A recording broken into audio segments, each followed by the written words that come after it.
Morning বন্ধুরা, কেমন আছো সবাই? আশা করি সবাই ভালো আছো। সবাইকে অনেক অনেক স্বাগত, অনেক অনেক ভালোবাসা দিয়ে নতুন একটা ভিডিও শুরু করছি। আর আজকে বার হচ্ছে রবিবার, আর এখন বাজছে 8:30 বেজে গেছে। আমি সবেই উঠেছি, আর প্রচুর ঠান্ডা, জানো তো দিল্লিতে প্রচুর ঠান্ডা। তো তোমাদের বাইরের ওয়েদারটা দেখাচ্ছি, দেখো কি অবস্থা। এখন 8:30 বাজে, দেখছো? 8:30 বাজে, 9টা বাজতে যাচ্ছে। বাইরের ওয়েদার দেখো, কিছু দেখাই যাচ্ছে না, দেখছো? প্রচুর ঠান্ডা, প্রচুর ঠান্ডা। আর এই ওয়েদারটা আজ কতদিন ধরে হচ্ছে। দেখো, এই সামনের বিল্ডিংটা পর্যন্ত পরিষ্কার দেখা যাচ্ছে না, আমাদের বাড়ির সামনেই পুরো। দেখো, বেশি তাড়াতাড়ি উঠে বা কী করবো বলো, ওই জন্য সবে উঠলাম। তো চলো এবারে সব কাজকর্ম করা যায়। আর চলো আমি ব্রাশটা করে নিই, এখন ব্রাশও করিনি। তো আজকে আমি এই সকাল 8:30 থেকে ব্লগটা স্টার্ট করলাম।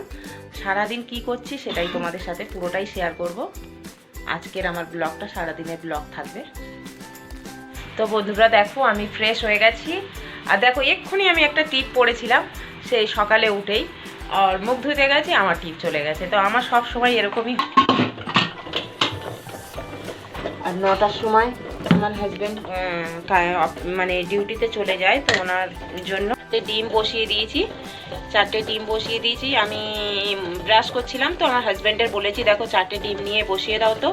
তো গ্যাসেতে বসিয়ে দিয়েছি সকালবেলা। এখন ব্রেকফাস্টের জন্য সকালে উঠে আগে ডিম সিদ্ধটা খাওয়া হয়। এখন ঠান্ডার সময় রসালো তরকারি নিয়ে যায় না টিফিনেতে, একটু শুকনো শুকনো তরকারি নিয়ে যায়। তো উনি রুটি খেয়ে থাকতে পারে না, ওই জন্য করে ভাত নিয়ে যায়।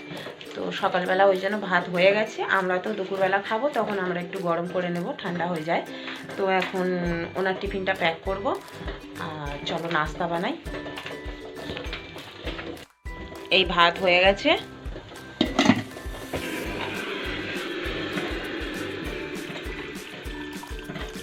এদিকে আমি ডিম সিদ্ধটা হয়ে গেছে, আর দুধটাও বসিয়ে দিয়েছি। তো দুধেতে দেখো আমি সকালবেলা কি দিচ্ছি। আমি একটু হলদি পাউডার দিই অল্প করে, আর 2টো এলাইচি দানা দিয়ে দিয়েছি, আর এই দেখো 2টো লংও দিয়ে দিলাম। ব্যাস, এই দুধটাকে একটু ফুটিয়ে নিই। এনার টিফিনটা আমি প্যাক করে দিয়েছি। এদিকে এই তরকারি আর এই ভাত। দেখো, ডিমটাকে আমি ছিলে নিয়েছি, ডিমটা ছেলা হয়ে গেছে। তো ডিমটা একটু তাড়াতাড়ি, সিদ্ধটা তাড়াতাড়ি হয়ে গেছে বলে একটু ডিমটা খারাপ হয়ে গেছে, দেখো ছেলা।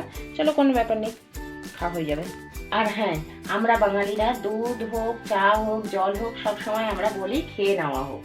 কিন্তু এটাকে সবাই মানে पानी पी लो, दूध पी लो, पीने के लिए बोलते हैं। तो हम लोग क्या बोलते हैं, खाने के लिए, है ना? তো ঝটপট দুধ রেডি। আমাদের দুজনের দুধটা ঢেলে নিয়েছি, আর বাচ্চাদের দুধটা এই রেখে দিয়েছি এখন। তো ওরা ওঠেনি বলে এটা ঢাকা দিয়ে রেখে দিচ্ছি, ওরা উঠলে গরম করে দিয়ে দেবো। আর আমি মূলোটাকে ছিলে ধুয়ে নিয়েছি পরিষ্কার করে। চলো ঘিষে নিই মূলোটাকে। তো দেখো, আমি মূলোটাকে ঘিষে নিয়েছি, এতে একটু লবণ দিয়ে দিলাম। লবণটা দিয়ে না মিক্স করে রাখলে মূলোর জলটা বার হয়ে যাবে। তখন আমি মূলোটাকে ভালো করে নিংড়ে নেব, তাহলে এর জলটা সব বার হয়ে যাবে, বুঝলে? তো বানাতে অসুবিধা হবে না, কেননা মূলো। তো আমি আটাতেও একটু লবণ দিলাম, দিয়ে চলো আটাটা এবারকে মিক্স করে নিই। তো আটাটা দেখো মাখা হয়ে গেছে, আর মূলোই থেকে দেখো কত জল বার হয় মূলোইতে, তাই না? তো আমি মূলোটাকে ভালো করে নিই। এইটুকু মূলোতে জল দেখো, দেখছো কত জল বার হয়েছে। তো আর কিছু মূলো আছে, ওটা ছেঁকে নিই আমি। তো দেখো আমার বেলা হয়ে গেছে মূলোর পরোটা। এদিকে সব রেডি করে রেখেছি, এদিকে তাওয়াও বসিয়ে দিয়েছি। তাই তো আজকে রবিবার আছে, ওটা লাগিয়ে নিই, কালকে সোমবার বাচ্চাদের স্কুল আছে। তো দেখো, এদিকে আমার মূলোর পরোটা রেডি হয়ে গেছে। সোয়েটার, বর্ষা সোয়েটার এনে নে। দেখো মেশিনটা লাগিয়ে দিচ্ছে, জামা কাপড় সব এদিকে রাখা ছিল, এখনো একবারেই হবে, পড়ে আছে। তো আমার কিচেনের কাজ হয়ে গেছে, আর ঝাড়ু পোছাও হয়ে গেছে, সব কিছু হয়ে গেছে। এবার শুধু কাপড় জামাগুলো ধুইব। আর চলো একটু নাস্তা করে নিই। ব্রাশ করে এবার কিচেনে গিয়েছে।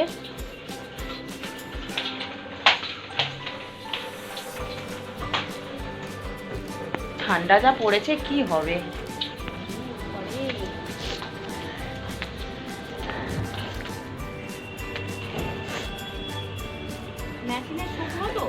হাওয়া লাগলেই শুকিয়ে যাবে।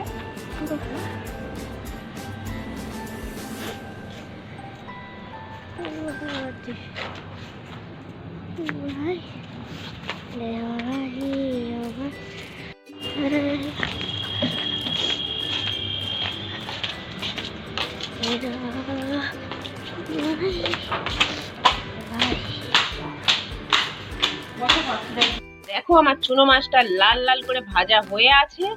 এবারে শুধু আমি পেঁয়াজ টমেটোটা কেটে নিই, তারপরে করছি চুনো মাছের ঝাল। এদিকে আমার ভাত অলরেডি হয়ে যাচ্ছে, গরম গরম ভাত। দেখো বন্ধুরা, আমি পুরো ঝাল ঝাল করে চুনো মাছটা বানাবো বলে কাঁচা লঙ্কা দেখেছো কতগুলো নিয়েছি, অনেক কটা কাঁচা লঙ্কা নিয়েছি, পেঁয়াজ নিয়েছি, আর একটু কাঁচা কাঁচা থেকে টমেটো নিয়েছি, আর এটা আছে ধনেপাতা, আর মাছটাই ভাজা আছে। এদিকে আমি প্যানেতে তেল রেখে দিয়েছি। তো চলো ঝালটা বানানো যাক। তো আমি পেঁয়াজ দিয়ে দিয়েছি, দেখো পেঁয়াজটাকে খুব ভালো করে লাল লাল করে ভেজে নেবো, নিয়ে তারপর টমেটোটা দেবো। দেখো আমি পেঁয়াজটা কিন্তু খুব ভালো করে ভাজিনি, টমেটোটাও দিয়ে দিয়েছি, আর টমেটোটা একটু মোটা মোটা করে কেটে নিয়েছি, কেননা টমেটোটা এই জন্য মোটা মোটা কেটেছি, এই চুনো মাছের সাথে এরকমই ভালো লাগে। দেখো বন্ধুরা, আমার রেডি হয়ে গেছে এটা, আর বেশি করবো না, এরকমই থাকবে। আমি এক ফোঁটাও এতে জল দিইনি। তো এবারে আমি ধনেপাতাটা দিয়ে দেবো। আমার তো এখনই জিভে থেকে জল এসে গেছে যে কখন খাবো এটা আমি। তো গরম ভাতের সাথে, এখন তো বেশি টাইম হয়নি, আর আমি একটু ধনেপাতাটা খুব বেশিই দিলাম। তো বন্ধুরা, সব কিছু কাজকর্ম হয়ে গেছে, খাওয়া দাওয়া হয়ে গেছে, ডিনারও হয়ে গেছে, আর এখন বাজছে 11টা বাজতে 5 মিনিট বাকি। তো সারাদিন আজকে কি করলাম সেটা তোমাদের সাথে শেয়ার করলাম। তো এবার চলে এসেছি শুতে। তো 11টা বেজে গেছে, সব কাজ ফাইনাল। তো দেখো আমার মেয়েও শুয়ে পড়েছে, আর আমিও শুয়ে পড়ছি। তো বন্ধুরা, পাশে থেকো, সাথে থেকো, আর ভিডিওটা ভালো লাগলে বাস লাইক কমেন্ট করে দিও, শেয়ার করে দিও, আর পাশে থেকো। আর ফের দেখা হবে নতুন একটা ভিডিওতে। Bye bye, good night.